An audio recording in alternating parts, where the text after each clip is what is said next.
बिस्मिल्लाहिर्रहमानिर्रहीम। अस्सलाम वालेकुम जी बच्चों, कैसे हैं? उम्मीद है सब खैरियत से होंगे। आज हमारे पास टॉपिक है प्रॉपर्टीज ऑफ कॉम्प्लेक्स नंबर।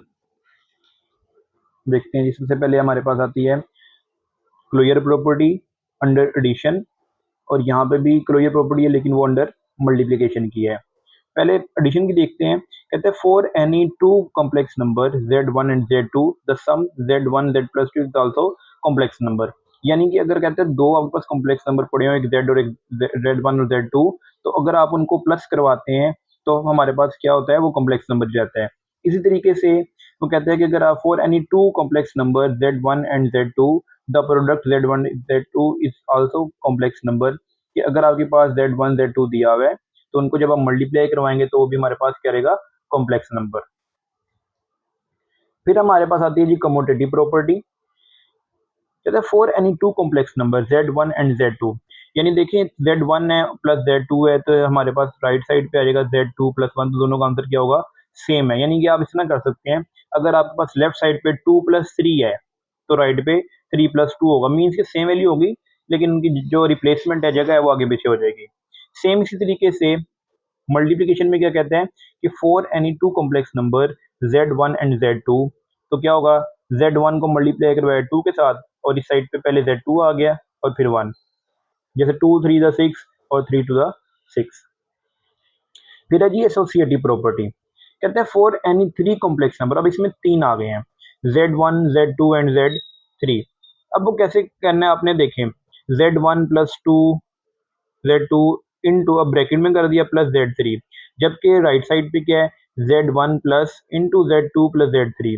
ये आप इतना समझ सकते हैं कि अगर आपके पास यहाँ पे 1 2 3 है तो पहले 1 2 को आपने ब्रैकेट में लिखना है, 3 अलहदा, फिर यहाँ पे 1 को अलहदा कर देना है और 2 3 को कंबाइन कर देना है। मल्टीप्लिकेशन में क्या है, कहते हैं for any three complex number z1 z2 and z3, तो क्या पहले उसने देखे z1 z2 को मल्टीप्लाई करवाया है और ब्रैकेट के बाद z3 है, राइट साइड पे उसने z1 को बाहर कर दिया और ब्रैकेट में z2 z3 है। फिर है दी एडिटिव आइडेंटिटी। कहते there exist a complex number zero, कि अगर आपका जीरो जो है वो एग्जिस्ट कर रहा है, हम इसको लिख सकते हैं zero plus zero eta, such that for every complex number z, या तो कोई भी नंबर आपके पास z है, क्या आप उसमें जीरो ऐड करवा रहे हैं या जीरो में z ऐड करवा रहे हैं, तो वो हमेशा क्या रहेगा, z। यानी अगर आप जीरो में 1 ऐड करवाते हैं 1, 1 में जीरो ऐड करवाएंगे तब भी 1। तो complex number zero equals to zero plus zero is known as a additive identity, यानी इसमें कोई फर्क ना पड़े। फिर कहते हैं जी मल्टीप्लिकेटिव आइडेंटिटी क्या है, there exist a complex number 1 equals to 1 plus zero eta, such that for every complex number z। अब कहते हैं कि z को अगर आप किसी 1 से मल्टीप्लाई करवाते हैं और 1 को मल्टीप्लाई करवाते हैं z के साथ, तो फिर वो हमारे पास क्या रहेगा, z ही रहेगा। तो complex number 1 equals to 1 plus iota is known as a multiplicative identity, मतलब मल्टीप्लाई करवाने से वही चीज रहे, तो हम उसे क्या कहेंगे, मल्टीप्लिकेटिव आइडेंटिटी हमारे पास। और यहाँ पे क्या था कि अगर हम कॉम्प्लेक्स नंबर में कोई जीरो ऐड करवाते हैं वैल्यू, तो उस पर कोई इफेक्ट ना पड़े, तो वो एडिटिव आइडेंटिटी कहलाती है। फिर हमारे पास आता है जी एडिटिव इनवर्स और मल्टीप्लिकेटिव इनवर्स। एडिटिव इनवर्स में क्या कहता है कि every for every complex number z there exist a complex number minus z, such that, कि अगर कोई भी कॉम्प्लेक्स नंबर है, अगर उसके अंदर हमारे पास माइनस z एग्जिस्ट कर रहा है, तो क्या होगा, देखें z प्लस माइनस z और फिर माइनस z प्लस z, तो जब आप इनको ऐड करवाएंगे तो आपका आंसर क्या आ जाएगा, जीरो। तो ये हमारे पास क्या है, मल्टीप्लिकेट एडिटिव इनवर्स। फिर मल्टीप्लिकेटिव इनवर्स की बात करते हैं। कहते हैं for any two non zero complex number z there exist a complex number w, such that कि z w से अगर मल्टीप्लाई, अगर कोई नंबर है w उससे मल्टीप्लाई करवाएं या पहले w को z से मल्टीप्लाई करवाएं, तो वो हमारे पास क्या आना चाहिए, 1। तो w is called the multiplicative inverse of z dot w and it is denoted by z inverse. Last में हमारे पास आती है distributive property of multiplication over addition. कहते हैं for any three complex number z1 z2 and z3। अब देखें, आपको दिया उसने कि z1 into z2 plus z3, तो फिर क्या होगा कि पहले z1 जो है वो z2 के साथ मल्टीप्लाई होगा, फिर प्लस फिर Z1 जो है वो Z3 के साथ मल्टीप्लाई होगा।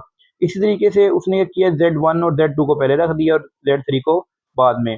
तो पहले Z1 जो है वो आपके पास Z3 के साथ मल्टीप्लाई होगा, फिर प्लस Z2 जो है वो हमारे पास Z3 के साथ मल्टीप्लाई होगा। अब यहाँ पे हमारे पास कुछ एग्जांपल्स हैं। देखें एग्जांपल नंबर 7 कहता है इफ Z इक्वल्स टू -7 -4 एटा then show that Z plus 0 equals to Z। अब जीरो नहीं मतलब यानी कि कोई एक आपको कॉम्प्लेक्स नंबर दिया हुआ है, ओ ओरिजिन कहते हैं इसको या ओ कह सकते हैं आप। उसकी अब आपने क्या दिया हुआ है, देखें Z की वैल्यू लगाई 7 - 7 - 4 आयोटा प्लस, अब ये जो ओरिजिन वैल्यू दी हुई है आपको इसकी जगह आपने कॉम्प्लेक्स नंबर लगाया 0 + 0 आयोटा। तो आपको पता है कि जीरो में अगर आप प्लस करवाते हैं तब भी कोई फर्क नहीं पड़ता, अगर वो चीज़ माइनस करवाते हैं तब भी कोई फर्क नहीं पड़ता।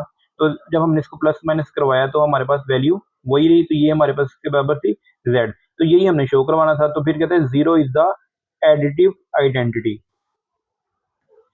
फिर एग्जाम्पल नंबर 8 आता है, कहते हैं verify the multiplicative identity for Z equals to 3 - 2 iota. अब मैंने लिखा है Z मल्टीप्लाई 1, Z की जगह उसकी वैल्यू आ गई। अब 1 की जगह मैंने उसको कॉम्प्लेक्स नंबर बनाना है 1 + 0 आयोटा। अब जब 3 को मल्टीप्लाई करवाएंगे दोनों के साथ, फिर -2 को मल्टीप्लाई करवाएंगे दोनों के साथ। 3 को 1 से करवाया 3, 3 को 0 आयोटा से करवाया तो सारा 0 हो गया। -2 आयोटा को 1 से कराया तो -2 आयोटा, और इसको जब 0 से मल्टीप्लाई करवाएंगे तो सारा 0 हो गया। अब देखें मल्टीप्लाई करवाने से दोबारा हमारे पास Z बन गया, तो ये हम कह देंगे वेरीफाई हो गया हमारे पास कि ये एक मल्टीप्लिकेटिव आइडेंटिटी है। एग्जाम्पल नंबर 9 है, कहते हैं find the additive inverse of Z। अब इसका आपने एडिटिव इनवर्स फाइंड करना है। Additive inverse of Z -7 + 10 iota, कि आपके पास जो भी कॉम्प्लेक्स नंबर दिया होगा आपने उसको माइनस से मल्टीप्लाई करवा देना, तो वो आपके पास एडिटिव इनवर्स बन जाएगा। अब देखें कहते हैं बिकॉज क्योंकि Z प्लस माइनस Z, अगर आप इसको करवाते हैं सोल्व 7 - 10 आयोटा और -Z की वैल्यू लगा दी, सोल्व, ये प्लस माइनस कैंसिल हो गए, ये प्लस माइनस कैंसिल हो गए 0। तो ये हमारे पास क्या है, एडिटिव इनवर्स। लास्ट एग्जांपल है हमारे पास एग्जांपल नंबर 10, कहता है find the multiplicative inverse of this 4 - 3 iota. आपने इसका क्या करना है, मल्टीप्लिकेटिव इनवर्स फाइंड करना है। सबसे पहले आपने इसको कॉम्प्लेक्स नंबर को लेट करवाना है Z के, Z इक्वल्स टू 4 - 3 आयोटा। अब है Z इनवर्स, जाहिर सी बात है इनवर्स है, तो जब आप इसको इसके ऊपर इनवर्स आएगा,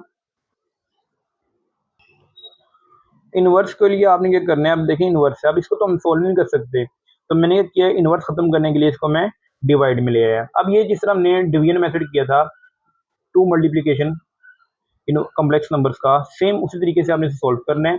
आपने क्या करना है कि इसका कॉन्जुगेट लेना है। अब देखिए यहाँ पे माइनस है, तो जब आप इसका कॉन्जुगेट लेंगे वो प्लस में चेंज हो जाएगा, तो उससे मल्टीप्लाई भी करवाएंगे और डिवाइड भी करवा देंगे। अब 1 को मल्टीप्लाई करवाए इसके साथ तो एज इट इज। अब यहाँ पे एक दफ़ा प्लस में है और एक दफ़ा माइनस में है, तो क्या करेंगे ए स्क्वायर माइनस बी स्क्वायर का फार्मूला लग जाएगा, तो ये ए स्क्वायर आ गया और ये बी स्क्वायर आ गया। 4 का स्क्वायर करेंगे 16, 3 का स्क्वायर किया तो 9 iota square as it is. अब आपको पता है आयोटा स्क्वायर जो होता है वो हमारे पास -1 के बराबर होता है, इसकी जगह माइनस आ गया, माइनस माइनस प्लस, 9 में 16 ऐड करवाए तो 25, और ऊपर गया आपके पास 4 + 3 आयोटा। यहाँ पे मैंने क्या किया है, इनका एलसीएम अलग अलग कर लिया है, 425 + 3 डिवाइडेड बाई 25 आयोटा। तो बच्चों ये हमारे पास कुछ एग्जाम्पल्स थी। एक्सरसाइज हम अगली वीडियो में स्टार्ट करेंगे। अपना ख्याल रखें।